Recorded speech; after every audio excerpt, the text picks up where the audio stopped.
মামলার সাক্ষী হয়ে গেছে। আমার এই সাক্ষীদের উপরে যারা সাক্ষী দিতে আসবে, আমার যে মামলা আল্লাহর দিকে তাকিয়ে বলছে, আমাকে দেশের দিকে তারা বলে না, ওই জন্য আমি আকাশের দিকে তাকিয়ে বলছি আল্লাহ আমাকে কিছু জানে।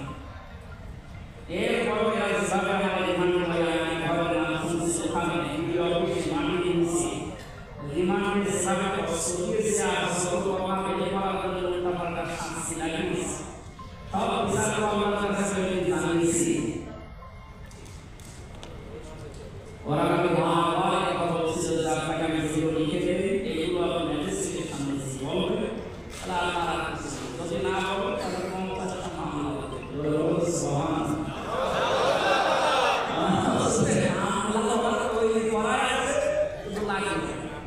এখন ওই কাজে আপনি থাকবেই না,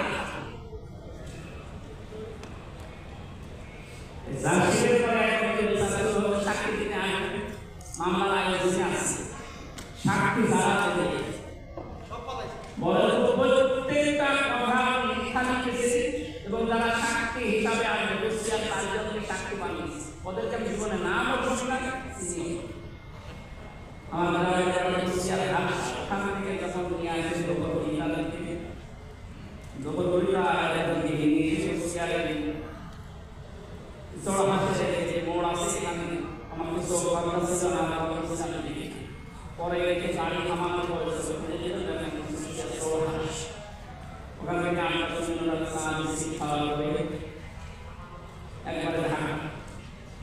এই এমন আমার সাক্ষী দেওয়ার পরে দেখতে পাচ্ছি যে কুষ্টিয়ার চৌরাহাটে সেখানে কয়েকটা হিন্দু আছে, ওদের নাম দিয়েছে রাখা। আমার মনে হয় ওই সময় আমি দাঁড়িয়ে এসেছি, ওদের দোকানে চা খেতে ওই দোকানদার করে দেখে দিয়েছিল সাক্ষী দেবে। আর এরপরে ভেরিফাই করে আমি শুনলাম এই মামলায় নাকি সাজা দিবে 4 থেকে 12 বছর জেল দেওয়া আছে। এমনি তো 3 বছর শেষ করে আসে বিনা কারণে।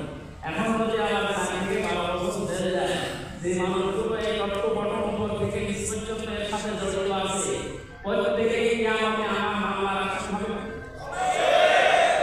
আমি তো এটা বানালাম নাকি? হ্যাঁ,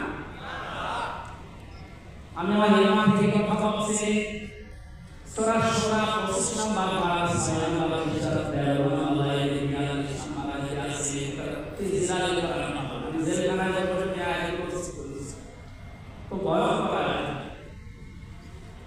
আমার সবচেয়ে বেশি মানে আফসোস হচ্ছে দেশের যে মানুষের জন্য এই আয়াত পড়া দেখেন তো আল্লাহ বলেন ইন্না সামিলিনা আলাল্লাযিনা ইয়াজলিমুনা নাস ফায়াকুলুনা ফিল আরদি বিগাইরিল হক উলাইকা লাহুম আযাবুন আলীম।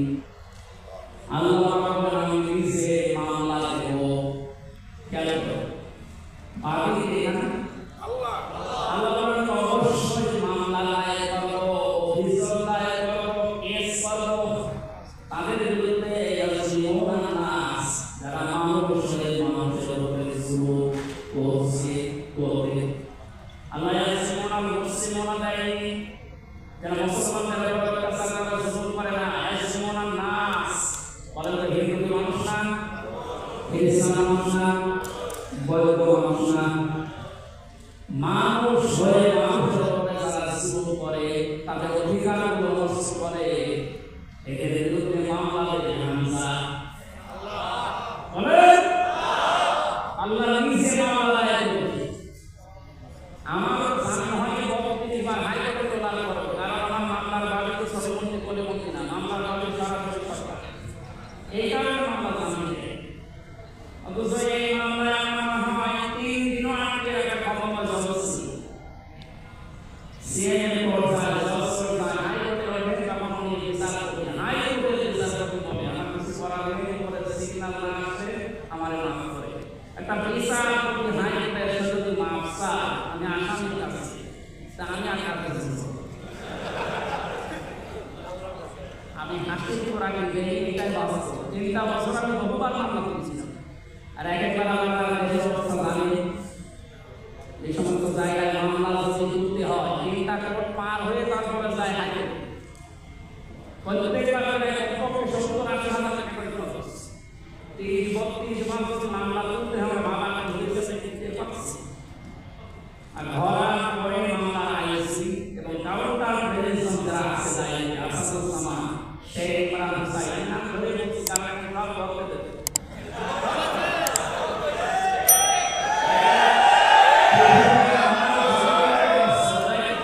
আমি শুধু নিজে প্র্যাকটিক্যালে দেখে আসলাম ন্যায় করে এই অফিসে মাটি দিয়েছে। শয়তান যদি কেউ দেখতে চায় এই কাউন্টার ভেরিফিকেশনে বেশি যেগুলো লাইনে আছে সেগুলো নির্ধারিত ফাঁকা আছে।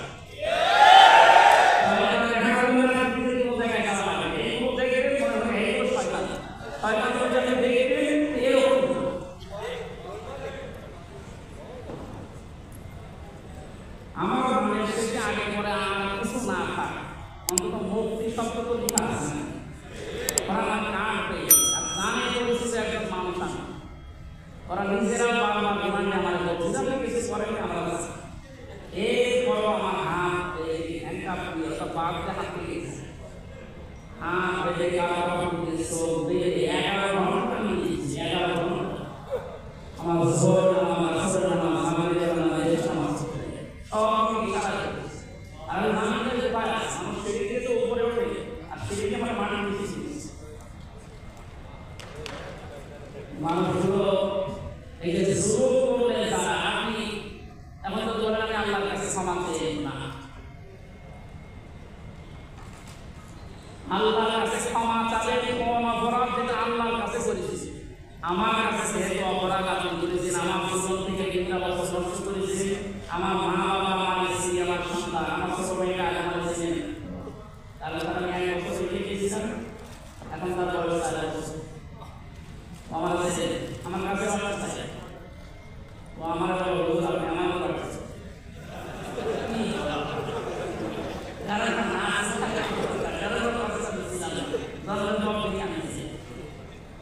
এই যে এতগুলো নিজেকে নষ্ট করে দিবে, আপনি তো হামজা মামলার আসামি না, আপনি আল্লাহর মামলার আসামি।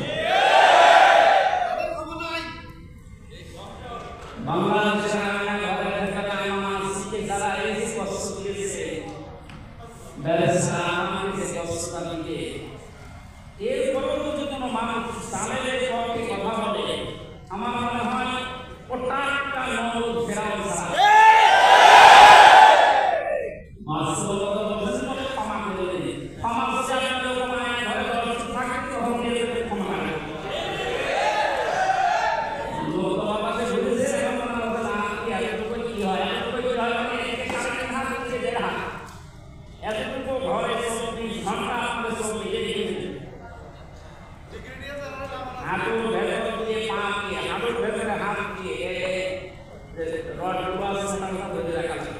পোশাক করার জন্য সর্বোচ্চ 1.5 মিনিট সময় লাগে, টয়লেট করার জন্য সর্বোচ্চ 3.5 মিনিট সময় লাগে, আর অত বের হতে লাগে কষ্ট, কারণ খাবারের যে অবস্থা।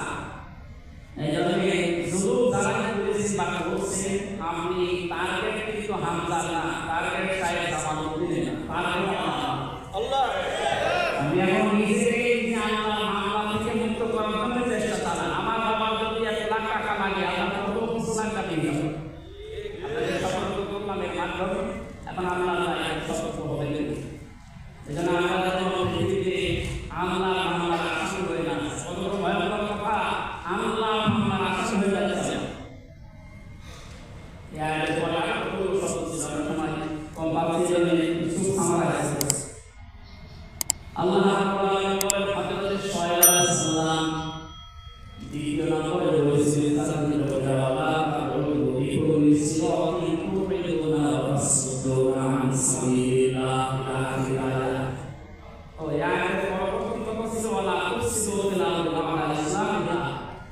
শান্ত হয়ে যাওয়ার পরে আর ফ্যাসাদ সৃষ্টি করো না, যেটা সবচেয়ে বেশি এখন দেখা যাচ্ছে আমাদের বাংলাদেশ।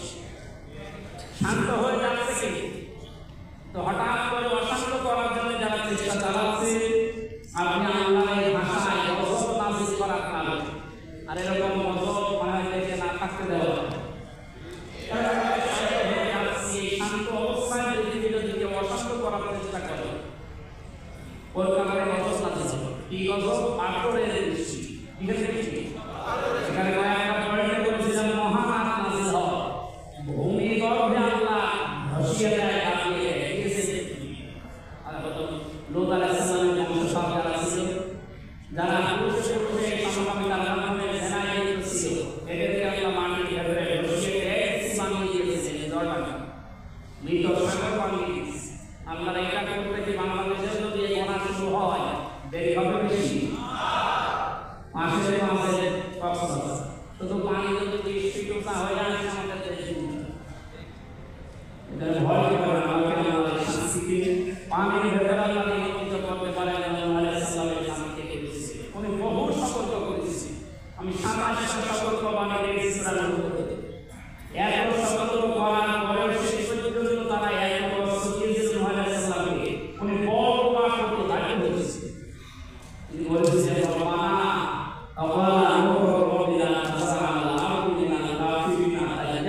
ইন্নাকা আলাইকা সাবরুনি বিল-রাকা ওয়া আ'ইদু বিল-খারিজ ওয়াল-ফার। আমি আয়াতগুলো লম্বা করে বাংলা ব্যাখ্যা করতে পারছি না। এর ভাবার্থ হচ্ছে এটা যে আল্লাহ কোন কাফের মুশরিক যারা তোমার আইন মানতে চায় না, তাদের আইন মানতে চায় না, দিতে না। কারণ এর পরবর্তীতে যারা আইনে আসবে ওগুলো আল্লাহ আমাদেরকে কষ্ট দেবে, আল্লাহ আইনের বিরুদ্ধে যাবে। আল্লাহ আমাদের কবুল করুন, বলেন আমিন।